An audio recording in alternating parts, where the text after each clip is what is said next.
direitos. O artigo 44, parágrafo 4º, também, que trata dessa questão da possibilidade da redução de pena, também veda por completo a possibilidade da substituição da pena privativa de liberdade por restritiva de direitos. Eu estou falando rápido assim, porque eu só tenho 2 minutos.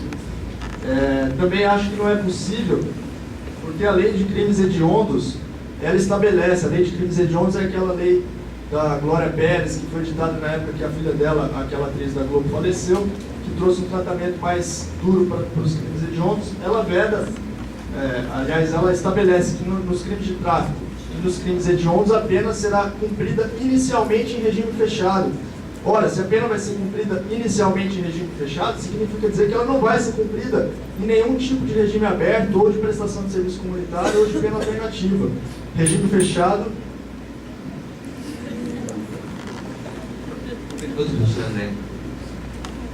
É uma questão interessante. Se nós imaginarmos que a pessoa vai cumprir uma pena restritiva de direito e ter liberdade de traficar dentro do próprio local. Nós não podemos imaginar dessa forma. Nós temos que imaginar que a justiça ela é efetiva na aplicação da sua pena, ou seja, na execução penal, essa pessoa não vai ter liberdade para estar num local cujo benefício já lhe foi concedido e levar drogas para dentro daquele local. O contato com as pessoas, no meu ponto de vista, que ainda sou uma pessoa que crê efetivamente, não desisto em imaginar que as pessoas podem melhorar, é que ela vê o sofrimento daqueles que de fato muitas vezes estão ali por causa dessa pessoa, é possível sim a ressocialização, porque a pessoa melhora, ou pela dor ou pelo amor, seja seu ou seja visualizando dos outros. Então eu entendo que é possível, que a lei autoriza, até porque existem julgamentos do STF nesse sentido também. Bom, a próxima pergunta será dirigida ao Dr. Leonardo.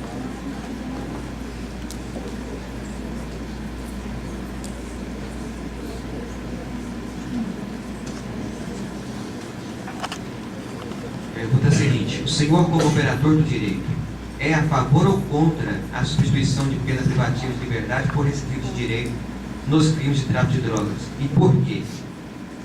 3 minutos. Eu acho que é a mesma questão anterior, né? Tem necessidade de continuar? Bom, então voltando aqui ao raciocínio. Eu tinha falado para vocês que eu entendo que não é possível a substituição da pena privativa de liberdade por restritiva de direitos por alguns motivos. Primeiro, porque o artigo 44 veda, o artigo 44, parágrafo 3º da Lei de Drogas também veda, e a Lei de Crimes Hediondos, e é onde eu parei, ela diz que a pena dos crimes de tráfico de drogas e dos crimes hediondos, ela deve ser cumprida inicialmente em regime fechado. Quando a gente fala que ela deve ser cumprida inicialmente em regime fechado, significa dizer que o camarada que é preso com pedra, vendendo cocaína, vendendo maconha, ele tem que começar a cumprir a pena dele em regime fechado, na cadeia, na penitenciária ou qualquer outro estabelecimento prisional. E além de todos esses argumentos, eu acho que nenhum traficante de drogas, se a gente considerar simplesmente traficante de drogas como sendo aquele cara que vende a droga, nenhum deles preenche os requisitos que o artigo 44 do Código Penal, que é o artigo que estabelece os requisitos para essa substituição de pena restritiva de direito da pena restritiva de direito por privativa de liberdade, nenhum traficante preenche os requisitos desse artigo. Porque um dos incisos desse artigo diz que a personalidade, os antecedentes, a conduta social, ela deve ser adequada à substituição. Ou seja, o traficante deve ter uma conduta social adequada para receber a substituição de pena. Que traficante que tem uma conduta social adequada para receber a substituição de pena? O traficante, ele entra para o tráfico não é porque ele foi levado a isso, não é porque ele é um coitadinho que está vendendo droga. O traficante de droga, quando entra para o tráfico, é porque ele quis. A gente tem crime que, quando a pessoa comete, a gente até pode entender. Temos homicídio, por exemplo, todos nós aqui estamos sujeitos a cometer um homicídio, que a gente chama que é até um crime democrático. Qualquer um de nós, no momento de fúria, pode, eventualmente, praticar um homicídio. Agora, para a gente deliberar internamente e falar assim, não, agora eu vou começar a vender droga, a pessoa teve essa decisão dentro dela, ela tomou essa decisão, ela estabeleceu para ela que a partir de agora ela vai ser traficante de droga. E o traficante de droga, ele para tudo na vida dele para vender droga, ele para de estudar, ele para de trabalhar, e a conduta dele social vai ser vender droga. O contato dele no meio social é com um amigo, é para vender droga, é jogar bola para fazer uma amizade para ampliar a clientela. Então a conduta social daquele que vende droga, do traficante, ela é incompatível, totalmente incompatível com a substituição da pena privativa de liberdade por restritivo de direitos.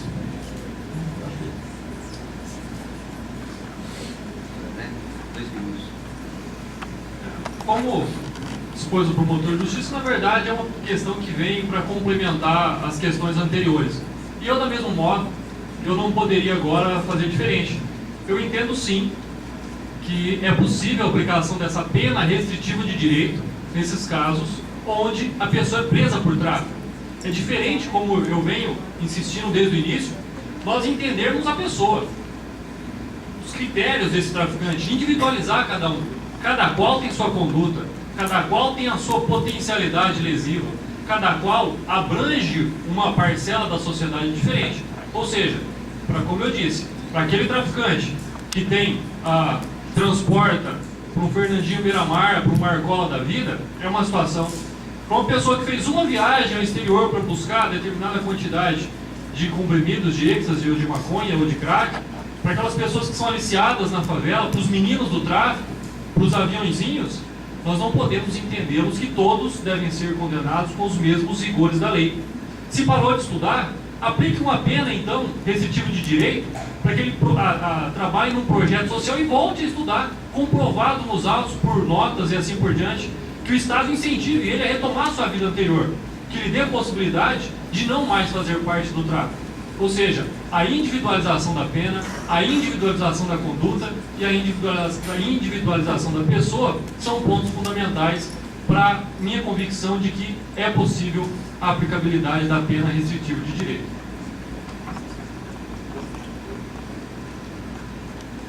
Doutor, eu não tiro a razão do senhor, até concordo, de certo modo, com a posição do senhor, mas hoje é muito difícil a gente conseguir separar o traficante, o pequeno traficante, do grande traficante. Não tem traficante bobo mais hoje em dia. Você vai na cadeia visitar os presos, eles sabem mais de lei do que a gente. Eles sabem o que eles têm que fazer para não ser taxados como um grande traficante. Então, se você perguntar para qualquer policial militar aí na rua, como é que é a conduta de qualquer traficante, ele vai falar assim: não, esse aqui vende crack na esquina ali, mas ele guarda a grande quantidade de droga no terreno lá, que ele esconde embaixo da terra, que ele não anda com muita droga. E se ele for pego, ele vai falar que aquelas 3 pedrinhas que estão no bolso dele é para uso. Então, hoje é muito difícil a gente separar quem que é o grande traficante e quem que é o pequeno. E, aliás, o grande quase não quer pego, porque o grande é aquele que não põe a mão na massa, não é aquele que está na rua vendendo, não é aquele que está fazendo, transformando a pasta base em pedra. Ele não faz, ele só dá ordem. E no mais das vezes ele não faz por telefone também, porque ele sabe que se ele fizer ele está granqueado. Então essa questão de diferenciar o pequeno do grande traficante é importante, só para concluir. Mas é muito difícil na prática fazer essa diferenciação. E a pena estabelecida para o tráfico de drogas, ela já confere uma certa discricionariedade para o juiz, para fixar a pena no mínimo, no médio ou no máximo patamar possível. Então essa individualização pode ser feita nesse momento. A próxima será dirigida ao professor André, que é a seguinte: qual o caminho o senhor acredita que deve ser seguido pelos poderes constituídos para que se possa diminuir a incidência do tráfico de drogas? Essa é a grande finalidade, qual eu tenho certeza que tanto eu quanto o promotor de justiça aqui nós objetivamos, que é a redução da prática criminosa. E com certeza, o primordial para se evitar, para se reduzir e para, quem sabe, num tópico de pensamento, se eliminar a questão do tráfico, primeiro é a conscientização. Esse é o fato fundamental. É o início, ou seja, de um grande trabalho que tem que ser realizado, é conscientizar as pessoas, como já vem acontecendo. E nós vemos isso como acontece com o tabaco. Uma, entre aspas, substância, de fato, que causa efeitos também na pessoa, efeitos viciantes, mas que de um tempo para cá nós vemos uma flagrante diminuição do consumo. Com relação às drogas ilícitas, esse trabalho tem que ser mais intensivo, ele tem que ser mais efetivo, como as escolas já vêm fazendo, as faculdades já vêm fazendo e o próprio poder público já vem realizando também. Uma outra questão incidente aqui é a punição. É a punição efetiva, é a punição que produza um resultado.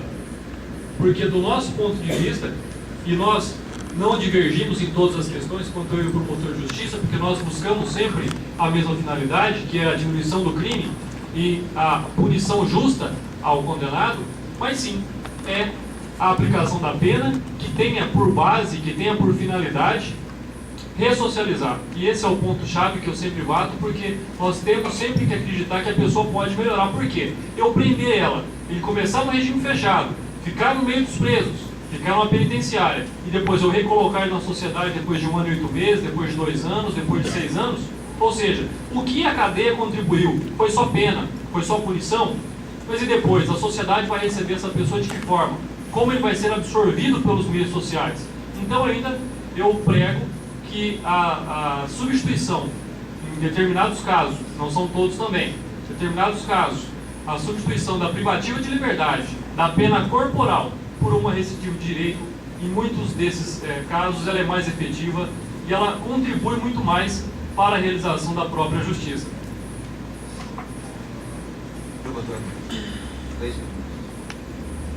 Concordo com o senhor, doutor. Eu acho que em relação a políticas públicas, para que se diminua o tráfico de drogas, o Poder Executivo tem grande parcela de responsabilidade no sentido de educar, sobretudo, crianças e adolescentes que ainda estão em período de formação, para que elas não façam uso da droga e, consequentemente, não fazendo uso da droga vai diminuir o tráfico de drogas.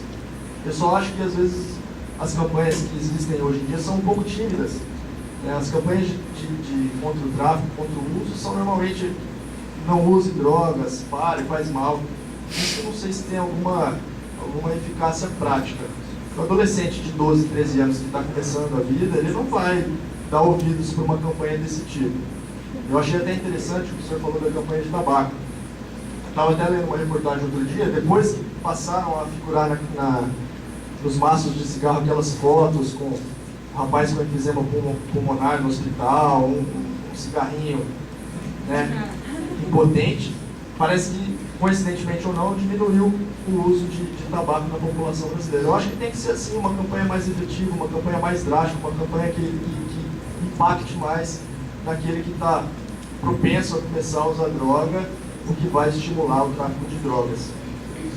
A pergunta fala de poderes constituídos. Eu acho que o Legislativo também tem parcela a contribuir no tráfico de drogas. Eu acho que a edição de leis mais rigorosas ajuda a coibir o tráfico de drogas.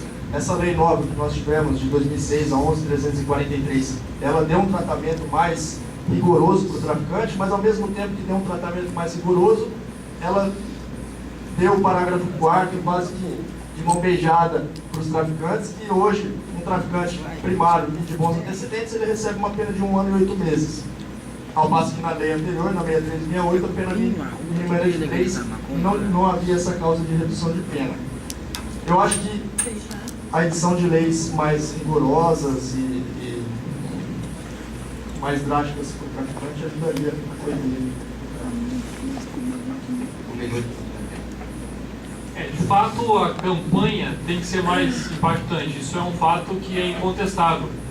O fato do poder público ter como fazer, e muitas vezes nós não vemos essa efetividade, isso prejudica a própria institucionalidade da justiça, porque ela passa a ter cada vez mais crianças, adolescentes viciados. E isso gera um problema social que cada vez maior.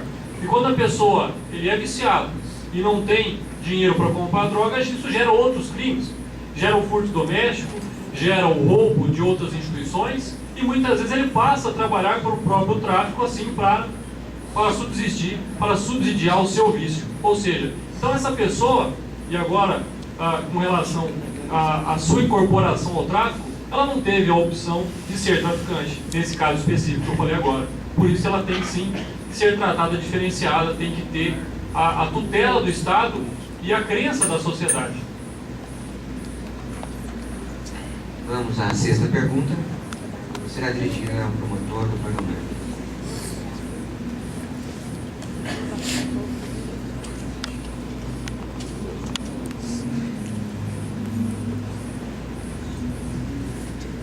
Quais as consequências benéficas e ou maléficas que o senhor acredita que irão ocorrer ou que o senhor acredita que já estão ocorrendo após o julgamento do HC 972-56 do Rio Grande do Sul, que declarou incidentalmente a inconstitucionalidade do artigo 44 da Lei de Drogas?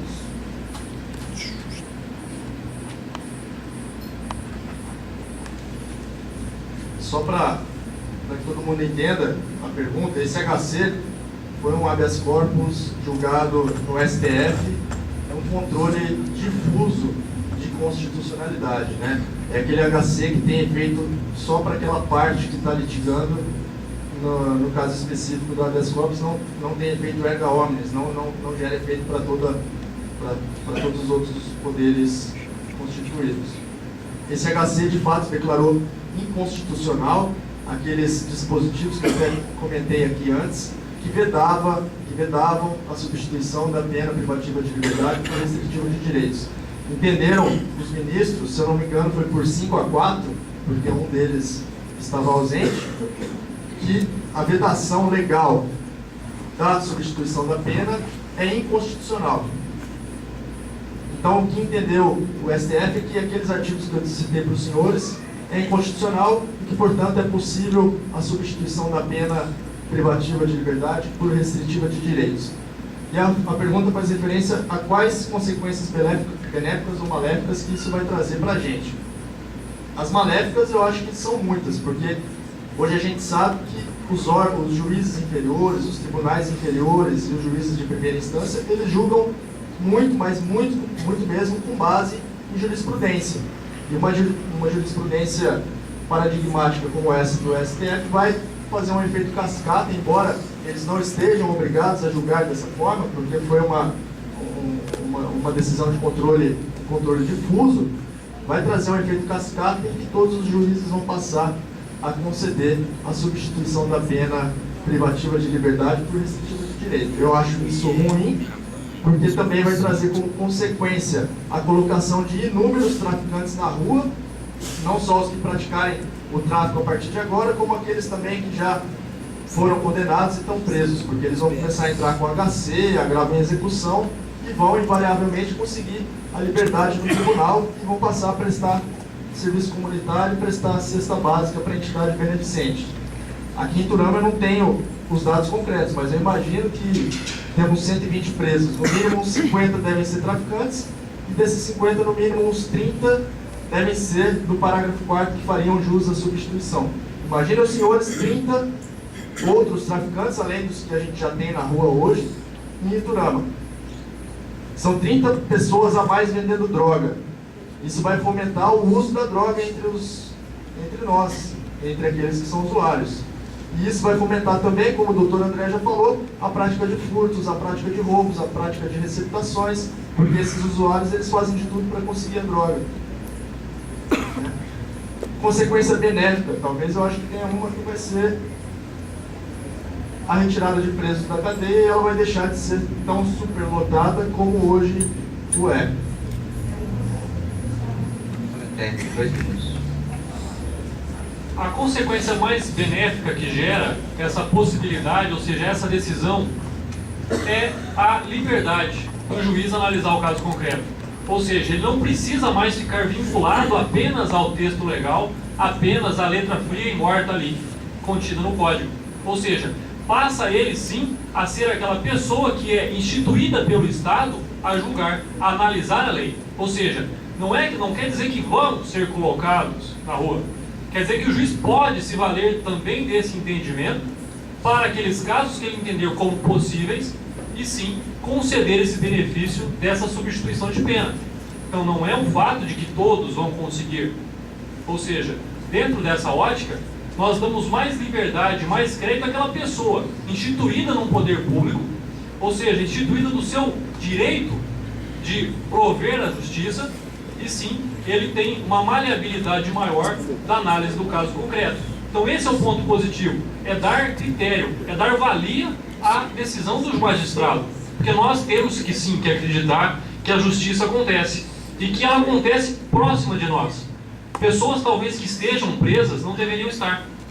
Pessoas que estejam presas talvez tenham que ali continuar. Ou seja, mas essa liberdade ela é mais flagrante. Essa liberdade do magistrado em analisar uma decisão, seja ela única, seja ela de controle difuso, que não é aplicada a todos, ela é muito interessante. Ela abre essa possibilidade. Ela abre o critério da individualização da pena, ou seja, da isonomia, da aplicação de cada pena a cada caso, analisar em espécie. Lógico, questões maléficas, eu não vou aqui abordá-las porque eu ainda entendo que a justiça prevalece. Os erros ocorrem, os erros eles são passíveis do ser humano.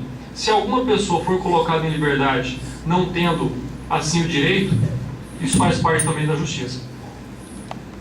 Leonardo, um minuto. Réplica. Não vejo como pensar de outra maneira que não o prejuízo que a sociedade vai ter de ver outros traficantes na rua. Eu não consigo ver, sinceramente, como uma pessoa que iniciou na prática do crime, na prática do tráfico, que ela vai mudar de uma hora para outra prestando serviço numa escola pública, por exemplo, varrendo o chão de uma escola. Para mim isso não vai mudar aquela personalidade daquela pessoa, e se ela quiser continuar traficando, ela vai fazer inclusive na escola que ela vai estar varrendo o chão. Então eu acho que não é por aí. Eu acho que o traficante tem que sim sentir na pele o mal que ele praticou com o mal da pena. É extremamente necessário para a gente, cidadãos de bem, que queremos paz, queremos sair na rua em paz, queremos poder dormir de porta aberta, e não podemos hoje em dia em razão desses problemas. Vamos para mais uma pergunta, que será dirigida ao professor André, sendo essa a 7ª. A proibição de substituição da pena privativa de liberdade por restritiva de direito, prevista no artigo 44 da Lei de Drogas, fere o princípio da individualização da pena? Certeza, porque quando você fica vinculado, você fica engessado ao texto legal, você não individualiza a pena. Você trata todos como se fossem iguais. Ou seja, nós temos que tratar os iguais na medida da sua igualdade e os desiguais na medida das suas desigualdades, para que a justiça seja realizada.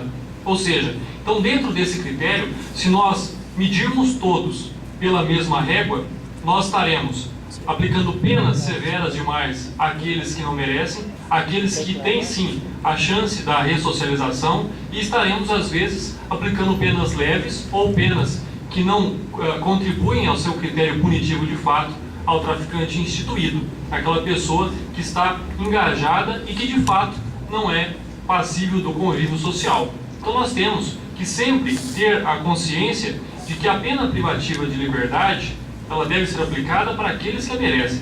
Para aqueles que não a merecem, que fazem jus, sim, a ter essa possibilidade, ela deve ser aplicada, restritiva de direito, deve ser dada uma nova chance, deve ser analisado cada caso, ou seja, a individualização da pena pela individualização da pessoa. Esse é o ponto fundamental. Cada pessoa, de acordo com o seu ato, de acordo com a expansão do seu critério e do seu caráter punitivo, ela deve sim receber a reprimenda legal.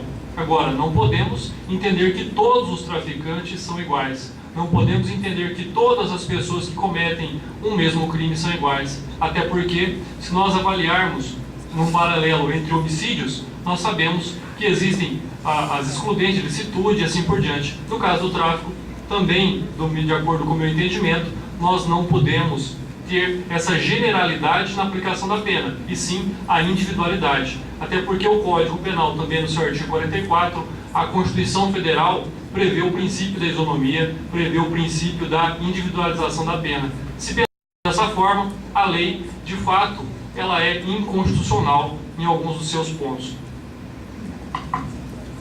Doutor Leonardo, 2 minutos para a réplica. A pergunta é se a proibição da substituição fere o princípio da individualização da pena. A pergunta é importante porque foi justamente com base nesse princípio da individualização da pena que o STF, naquele HC que a gente mencionou na questão passada, julgou inconstitucional aqueles dispositivos da lei de drogas.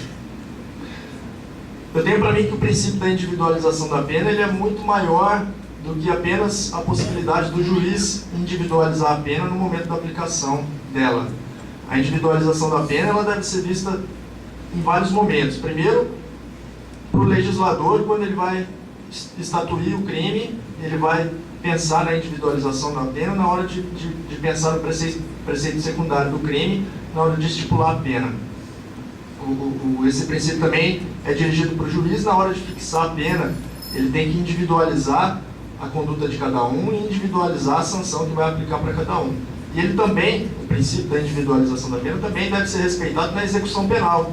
Depois de que o camarada foi condenado, o juiz da execução ele deve individualizar a pena daquele rapaz. Deve permitir ou proibir a progressão de regime, permitir ou proibir as saídas temporárias, enfim. E o que o artigo 44 da Lei de Drogas, que proibiu a substituição da pena privativa ou por restritiva, fez, não foi ferir o princípio da individualização da pena. Ele só restringiu uma pequena parte desse princípio. Ou seja, ele não proibiu o legislador de legislar da maneira que ele quer. Ele não proibiu o juiz de fixar a pena nos patamares que ele acha correto. Pelo contrário, ele permite o juiz de fixar a pena entre 5 e 15 anos, ele permite o juiz em reduzir a pena se ele for primário e tiver bons antecedentes. A única coisa que o artigo